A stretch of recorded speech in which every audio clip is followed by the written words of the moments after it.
Expérience et pauvreté, un texte de Walter Benjamin écrit en 1933.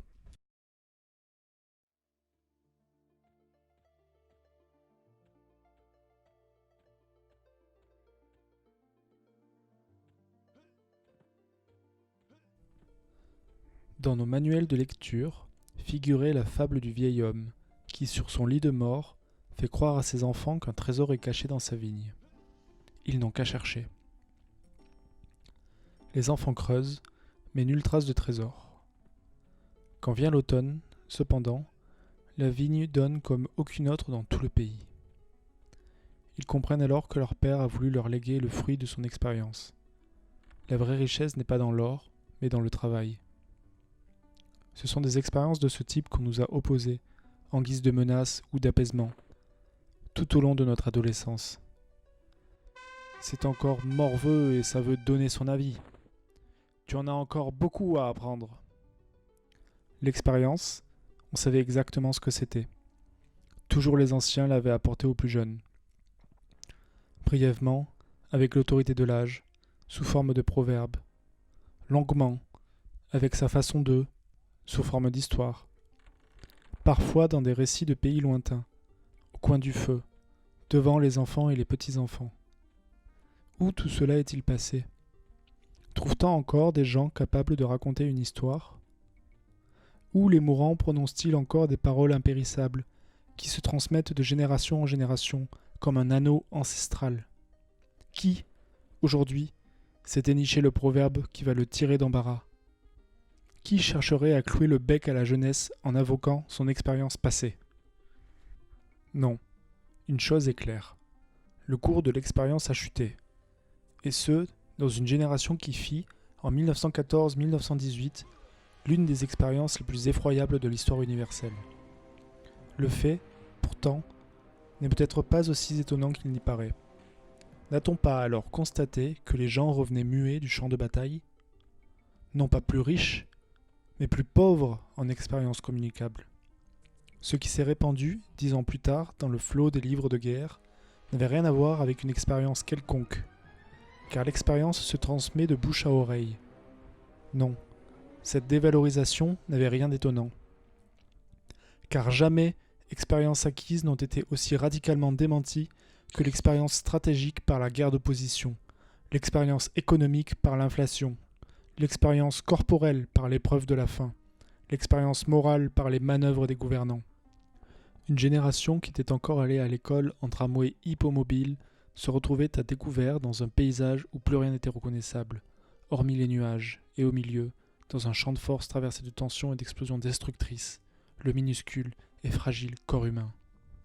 Cet effroyable déploiement de la technique plongea les hommes dans une pauvreté tout à fait nouvelle, et celle-ci avait pour revers l'oppressante profusion d'idées que suscita parmi les gens, ou plutôt que répandit sur eux, la reviviscence de l'astrologie et du yoga, de la science chrétienne et de la chiromancie, du végétarisme et de la gnose, de la scolastique et du spiritisme, car ce n'est pas tant une authentique reviviscence qu'une galvanisation qui s'opère ici.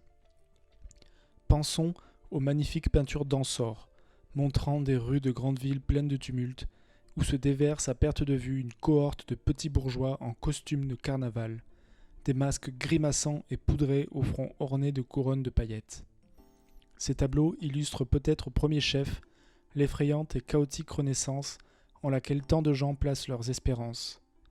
Mais nous voyons ici, de la manière la plus claire, que notre pauvreté en expérience n'est qu'un aspect de cette grande pauvreté qui a de nouveau trouvé un visage aussi net et distinct que celui du mendiant au Moyen-Âge.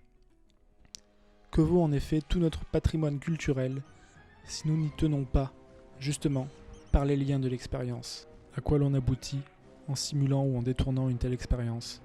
L'effroyable mille-milo des styles et des conceptions du monde qui régnaient au siècle dernier nous l'a trop clairement montré, pour que nous ne tenions pas pour honorable de confesser notre pauvreté. Avouons-le, cette pauvreté ne porte pas seulement sur nos expériences privées, mais aussi sur les expériences de l'humanité tout entière. Et c'est donc une nouvelle espèce de barbarie. De barbarie?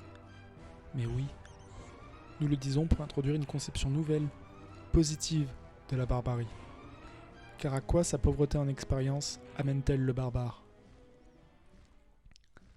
Elle l'amène à recommencer au début, à reprendre à zéro, à se débrouiller avec peu, à construire avec presque rien, sans tourner la tête de droite ni de gauche. Parmi les grands créateurs, il y a toujours eu de ces esprits impitoyables, qui commençaient par faire table rase. Il leur fallait en effet une planche à dessin, ils étaient des constructeurs. Descartes fut un de ces constructeurs, qui ne voulut d'abord pour toute philosophie que cette unique certitude.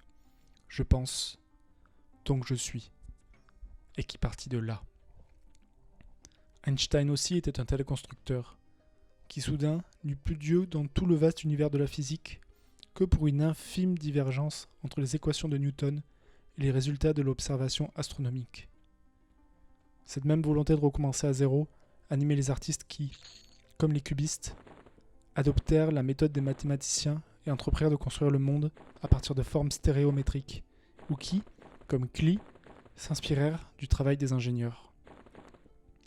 Car les figures de Klee ont été pour ainsi dire conçues sur la planche à dessin, et, à l'instar d'une bonne voiture dont même la carrosserie répond avant tout aux impératifs de la mécanique, elles obéissent dans l'expression des visages avant tout à leur structure intérieure, à leur structure plus qu'à leur vie intérieure. C'est ce qui les rend barbares. Ici et là, les meilleurs esprits ont depuis longtemps commencé à se faire une idée sur ces questions. Ils se caractérisent à la fois par un manque total d'illusions sur leur époque et par une adhésion sans réserve à celle-ci. C'est la même attitude que l'on retrouve quand le poète Bertolt Brecht note que le communisme consiste dans la juste répartition, non pas de la richesse, mais de la pauvreté, et quand le précurseur de l'architecture moderne, Adolf Loos, déclare « J'écris pour des hommes dotés d'une sensibilité moderne. Je n'écris pas pour des hommes qui se consument de nostalgie pour la Renaissance ou le rococo. » Un artiste aussi complexe que le peintre Paul Klee, un artiste aussi programmatique qu'Adolf Loos, tous deux repoussent l'image traditionnelle, noble, solennelle, d'un homme paré de toutes les offrandes sacrificatoires du passé pour se tourner vers leurs contemporains qui, dépouillés de ses oripeaux, crient comme un nouveau-né dans les langes sales de cette époque. Personne ne lui a réservé un accueil aussi joyeux, aussi riant que Paul Scherbart. Il existe des romans de lui qui de loin ressemblent à un Jules Verne, mais à la différence de Verne, chez qui les véhicules les plus extravagants ne transportent à travers l'espace que de petits rentiers français ou anglais, Scherbart s'est demandé en quelle créature tout à fait nouvelle, aimable et curieuse, nos télescopes, nos avions et nos fusées transformeront l'homme d'hier. Ces créatures, du reste, parlent déjà d'une langue tout à fait nouvelle. L'élément décisif dans cette langue est l'attrait pour tout ce qui relève d'un projet délibéré de construction, par opposition notamment à la réalité organique. Ce trait est le signe infaillible du langage des hommes, disons plutôt des gens, chez Scherbart. Car il récuse précisément toute ressemblance avec l'homme, principe de l'humanisme. Jusque dans leur nom propre. Dans le livre intitulé Les Sabendio, d'après le nom du héros, les gens s'appellent Pekka, Labu ou Sofanti. Les Russes aussi aiment donner à leurs enfants des noms déshumanisés. Ils les appellent Octobre, d'après le mois de la Révolution, Piatilietka, d'après le plan quinquennal, ou Aviakim, d'après le nom d'une compagnie d'aviation.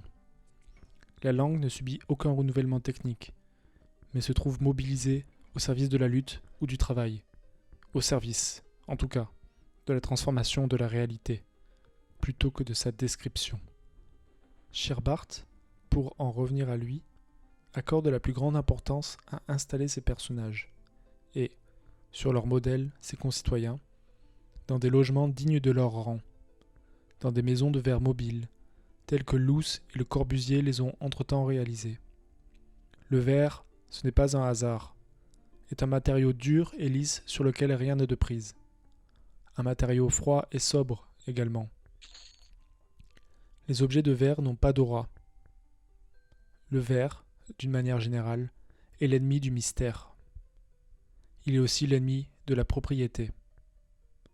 Le grand écrivain André Gide a dit un jour « Chaque objet que je veux posséder me devient opaque. Si des gens comme Sherbart rêvent de construction en verre, serait-ce parce qu'ils sont les apôtres d'une nouvelle pauvreté ?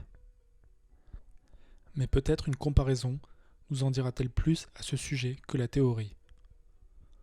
Lorsqu'on pénètre dans le salon bourgeois des années 1880, quelle que soit l'atmosphère de douillette intimité qui s'en dégage, l'impression dominante est « Tu n'as rien à faire ici. Tu n'as rien à y faire parce qu'il n'est pas de recoin où l'habitant n'ait déjà laissé sa trace. Sur les corniches avec ses bibelots, sur le fauteuil capitonné avec ses napperons, sur les fenêtres avec ses transparents, devant la cheminée avec son pare étincelle. » Un joli mot de Brecht nous aide à sortir de là, loin de là. « Efface tes traces !» dit le refrain du premier poème du manuel pour les habitants des villes. Ici, dans le salon bourgeois, c'est l'attitude contraire qui est passée en habitude. Inversement, l'intérieur oblige l'habitant à adopter autant d'habitudes que possible. Des habitudes qui traduisent moins le souci de sa propre personne que celui de son cadre domestique. Il suffit pour s'en convaincre de se rappeler l'état absurde dans lequel se mettaient les habitants de tels cocons, lorsque quelque chose venait à se briser dans le ménage. Même leur manière de se mettre en colère, et ils savaient jouer en virtuose de cet affect qui tend aujourd'hui à dépérir, était avant tout la réaction d'une personne à qui l'on a effacé la trace de son séjour terrestre. De cela, Sherbart avec son verre, le Bauhaus avec son fer, sont venus à bout. Ils ont créé des espaces dans lesquels il est difficile de laisser des traces. Tout ce qui a été dit dans cet ouvrage, disait Sherbart il y a maintenant 20 ans, nous autorise assurément à parler d'une civilisation du verre. Le nouveau milieu qu'elle créera transformera complètement l'homme. Et il n'y a maintenant plus qu'à souhaiter que la nouvelle civilisation du verre ne rencontre pas trop d'adversaires. La pauvreté en expérience. Cela ne signifie pas que les hommes aspirent à une expérience nouvelle. Non, ils aspirent à se libérer de toute expérience, quelle qu'elle soit. Ils aspirent à un environnement dans lequel ils puissent faire valoir leur pauvreté, extérieure, et finalement aussi intérieure, à l'affirmer si clairement et si nettement qu'il en sorte quelque chose de décent. Ils ne sont du reste pas toujours ignorants ou inexpérimentés. On peut souvent dire le contraire. Ils ont ingurgité tout cela, la culture et l'homme. Ils en sont dégoûtés et fatigués. Personne ne se sent plus concerné qu'eux par ces mots de Sherbart. Vous êtes tous si fatigués, pour cette seule raison que vous ne rencontrez pas toutes vos pensées autour d'un plan très simple, mais vraiment grandiose. À la fatigue succède le sommeil, et il n'est alors pas rare que le rêve nous dédommage de la tristesse et du découragement de la journée, en réalisant l'existence très simple, mais vraiment grandiose, que nous n'avons pas la force de construire dans l'état de veille. L'existence de Mickey Mouse est un de ces rêves des hommes d'aujourd'hui.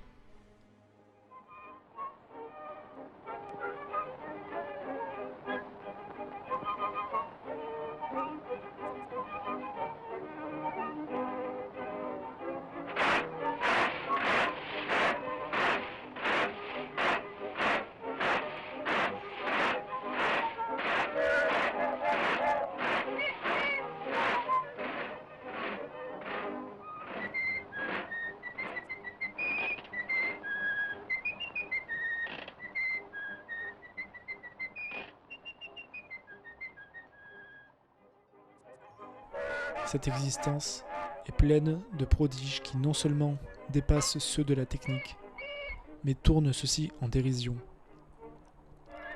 Car ce qu'ils offrent de plus remarquable, c'est qu'ils ne mettent en jeu aucune machinerie, qu'ils surgissent à l'improviste du corps de Mickey, de ses partisans et de ses persécuteurs, des meubles les plus quotidiens, aussi bien que des arbres, des nuages ou des flots.